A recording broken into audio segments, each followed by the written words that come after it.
They told me it was impossible. Not unkindly, not cruelly, but with the kind of gentleness doctors use when they're trying to prepare you for the truth.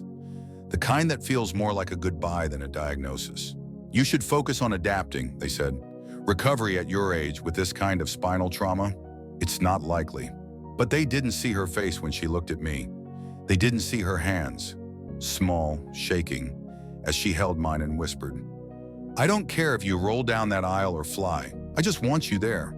We were getting married in 3 months. After 38 years of friendship, of near misses, of late-night phone calls that never became mornings, we were finally going to do it.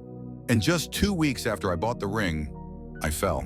Stupid accident, wet pavement, one missed a step, a crack in the sidewalk. And in my spine, 2 vertebrae fractured, 1 dislocated. My legs stopped listening. They wheeled me into the hospital, hooked me to machines, gave me pills for the pain, and started talking about wheelchairs, lifetime mobility aids, how to adjust my home for the new normal.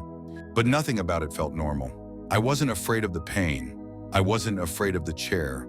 I was afraid of watching her walk toward the altar alone, of sitting there, static, while the woman who waited 40 years for me stood alone in her dress and reached for a hand that couldn't meet her halfway. So I made a choice. Not heroic, not cinematic, just mine. I told the doctors they could do what I needed, surgery, rehab, whatever, but I would stand at that wedding, and I would walk, even if it took every step of my life to get there. This is how I did it. Rehab wards don't feel like healing. They feel like purgatory, like the space between who you were and who you're being told to become. The ceilings are low, the windows are small, and the days stretch so long they feel almost cruel in their slowness. The smell hits you first, a cocktail of disinfectant, sweat, metal, and time. There's always a TV on somewhere, too loud, always tuned to something no one is really watching. Old sitcoms, cooking shows, infomercials, all playing to a room full of people who are fighting to remember how to move. I was the oldest in my group, by at least 20 years. They gave me a blue wristband, a paper gown, and a file labeled Fall Risk. But the truth is, pain doesn't live on a scale. It lives in silence, in the moment between movements, in the long, hollow breath before you try and fail to stand. The first time they tried to get me upright, I nearly passed out. My legs collapsed under me like wet paper. The room spun, my body screamed, and I saw in the mirror across the room an old man who looked like he'd already given up. But I couldn't. Not because I believed I could walk again. God, no. Belief was too far away, but because I had promised. When I gave her that ring, I told her I'd stand beside her. Not near her, beside her. And if I couldn't take 3 steps down that aisle and reach for her hands, then what kind of vow was I really making? So I made it a ritual. Every morning, before the physical therapist came in, I'd close my eyes and imagine her, standing at the altar in that dress she picked out with trembling hands and hope in her chest, smiling at the thought of us. Not as a memory, not as an almost, but as a beginning. And then I'd try for 5 seconds of wait, then 10, then just the act of shifting in bed without wincing. I measured progress not in strides, but in moments I didn't cry out. In seconds I could stay upright without someone holding my shoulders. And the nurses, God bless them, they never pushed too hard, but they never let me rest too long either. They started bringing her letters. Little notes she left at the front desk, folded napkins with doodled hearts, pages torn from our old photo albums with captions like, 2 more months, I love you, keep fighting. Some days I wanted to quit. Some days the pain curled around my spine like a live wire. Some nights I dreamed of her walking down that aisle, and me watching from the sideline, useless, ashamed. But every morning I'd wake up, grit my teeth, and try again. Because there are things worth standing for. And she was all of them. Progress is a liar. It doesn't come like a movie montage. Music swelling, steps getting stronger, everyone clapping at the finish line. It comes in brutal, uneven inches. One morning I could lift myself out of bed without help. The next I couldn't make it to the bathroom without collapsing. And in those moments, the voice in my head, the one that sounded a lot like my father's, would whisper, "You're too old. You missed your chance. Let it go." But I didn't, because every evening, like clockwork, she called. Her voice, soft, steady, like warm cloth pressed to a fevered forehead. was the only thing that didn't shake. She never cried, not once. Even when I told her through gritted teeth, "I don't think I'm going to make it," she'd pause, just long enough for my heart to clench, and say, "Then I guess I'll be the one to carry you." That's when I knew she didn't need me to be strong. She needed me to show up. And that changed everything. I started pushing harder, not out of pride, but out of duty. Like a soldier crawling through mud, not to win, but to get back to someone who still believes they're alive. I began walking with bars, then a walker, then 2 trembling feet in a hallway that felt longer than any road I'd ever traveled. They caught me when I fell. They iced my knees when I overdid it. They taught me how to fall without breaking everything. But they couldn't teach me how to forgive my body for betraying me. That part came slower. Because every time I looked in the mirror, I didn't see the man I wanted her to marry. I saw a frame, bruised, bent, brittle, propped up by tape and therapy and sheer refusal. And I hated that. I wanted to be handsome for her. Wanted to walk tall.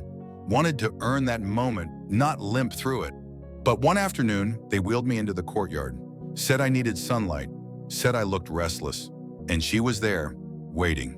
Hair in a loose braid, face tired but radiant, dressed not fancy, just soft, like something worn to breakfast in the garden. She looked at me and smiled, and I broke, right there in the chair.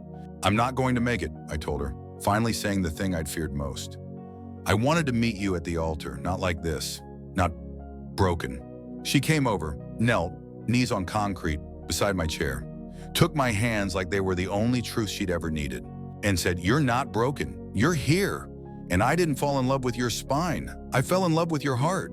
Then she kissed my fingers and stood up and said, "But just so you know, I have a feeling you'll walk," and walked away. And something in me snapped, not in pain, in purpose. Because I realized this wasn't about the wedding. This was about becoming the man she already believed I was. Not perfect, not proud, but present. The last week before the wedding, everything hurt. Muscles I didn't know I still had began to rebel. Nerves fired like lightning. Sharp electric jolts through my legs, reminding me with every step that my body had been broken and that it remembered. Even the therapists looked nervous. One of them pulled me aside and said gently, "You don't have to prove anything. Wheelchairs are dignity too." But they didn't understand. This wasn't about proving anything. This was about meeting her, not as a patient, not as a survivor, but as a man who made a promise and refused to break it. So I kept going. 2 hours a day, then 3. I walked down that hallway so many times I could trace the scuff marks on the tiles with my eyes closed. Each time the distance felt shorter. Not because I got stronger, but because I got clearer. I wasn't trying to become who I was before the fall. I was becoming someone new. Someone who knew what it meant to be helpless and still choose hope. The night before the wedding, I couldn't sleep. The pain in my back was unbearable. A hot, coiling pressure that made it hard to breathe. At 3:47 a.m., I sat on the edge of my bed alone in the dark and thought, "I can't do it." And then I looked down. On my nightstand was a folded note. She must have left it during her last visit. Inside, in her handwriting, still neat after all these years, were just 5 words. "You already walked to me." And I wept. Because she was right. I had walked every inch of this journey not with my legs, but with my will. And now, all that remained was the final few steps. The day of the wedding, the church was packed. Our children, old friends, strangers who had only heard the story and wanted to see if it was true. I was waiting behind the heavy oak doors, suit pressed, hands trembling. The walker was beside me, but I didn't look at it. I looked down the aisle, at the arch of light spilling through stained glass, at the petals scattered across the floor, and at her standing at the far end in a dress that shimmered like quiet starlight. The music started. Everyone stood. And then I moved. One step, then another, each one like fire through my spine, but I didn't stop. People gasped. Some covered their mouths. I could hear sobs, not loud but raw. But I kept going. And when I reached her, when I took that final step without the walker and placed both hands in hers, she didn't say anything. She just looked at me with tears falling silently down her cheeks and whispered, "God told you." The officiant had to pause for 5 full minutes while we cried. Not because we were overwhelmed, but because we'd made it together. Not in defiance of the fall, but because of it. Because sometimes love isn't the thing that catches you. It's the thing that waits at the end of the aisle until you're ready to rise. After the wedding, I thought there would be a sense of closure. That moment down the aisle, that impossibly long, impossible walk, felt like the end of a story. And for a while, I let myself believe that it was. I'd done what no one thought I could. I'd risen, I'd stood, I'd walked. But the truth is, life keeps going, and healing doesn't end at the altar. It just changes shape. The day after the ceremony, my body collapsed. It was expected, they said. Adrenaline had carried me across the threshold, but now the toll had come due. The muscles seized, the pain returned. I couldn't walk for 3 days. I didn't care. She never left my side. She fed me soup in bed, brushed my hair when I couldn't lift my arms, kissed my forehead like I was a soldier returned from some forgotten war. And I realized something, lying there in our shared silence. The walk hadn't been for the wedding. It had been for us. Because when your body betrays you, when the world slows down and your hands don't always obey, you begin to see love in new ways. You stop measuring it in grand gestures and start seeing it in teaspoons, in slippers placed by the bedside, in shared pills and quiet breakfast routines, in the way she traces my shoulder when she thinks I'm asleep. We moved slower after that, not just because I had to, but because we wanted to. We found joy in stillness, pleasure in routine, laughter in small, ordinary things we used to rush past. And I started writing. Not books, not anything important, just small things. Letters mostly, to her. I write them in the mornings before she wakes, fold them and leave them on the table under her mug. She pretends she doesn't see them until I leave the room. But I hear her smile from across the house.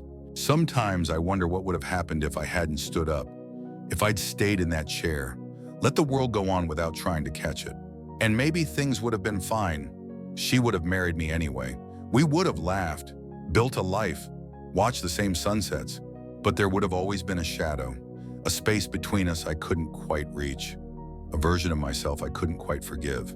And that's the thing about healing. Sometimes it's not about fixing what's broken. It's about proving to yourself that you're still worth the effort. Even at 74, even with metal in your spine and scars on your heart, even when everyone else says it's okay to give up, it's still worth it. And now every time I stand, even for just a few seconds, I feel that vow again. Not just the one I made to her, but the one I made to myself. Some mornings, I wake before the sun.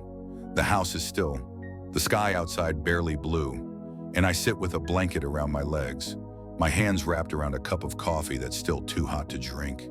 And I think about that walk. Not because I want to relive it, but because I want to remember who I became during it. I wasn't strong, I wasn't fast, I wasn't even sure I'd make it to the second pew. But I chose to stand, I chose to hurt, I chose to keep going. Not because I had the strength, but because love gave me the reason. And that's something they don't teach you in hospitals. They don't put it in your chart. It's not in the rehab plan, but it matters. That quiet, defiant decision to try anyway, to take one more step, to write one more letter, to believe even when everything hurts that you still matter to someone. She never asked me to walk, never demanded it, never made me feel like less of a man when I couldn't. But because she saw me, not as I was, but as I could be, I wanted to rise. And now, years later, when people ask what the secret is to marriage, to recovery, to staying soft in a world that's so hard, I tell them, keep walking, even if no one sees you, especially then, because someone will, someone who needs to hear your story, someone who's right now lying in bed, wondering if they'll ever stand again, physically, emotionally, spiritually. And maybe you hearing this now, is that someone. So stay with us. This place, this channel, it isn't about inspiration, it's about truth. The kind that aches, the kind that heals, the kind that stays with you long after the video ends. Subscribe if this found you, if it meant something. Leave a comment for the next person who's fighting the same fight. And if you missed our last story about the woman who came back from a coma because her husband read her letters every day, go listen to that one next. Because sometimes love doesn't carry you. Sometimes it waits until you're ready to walk again.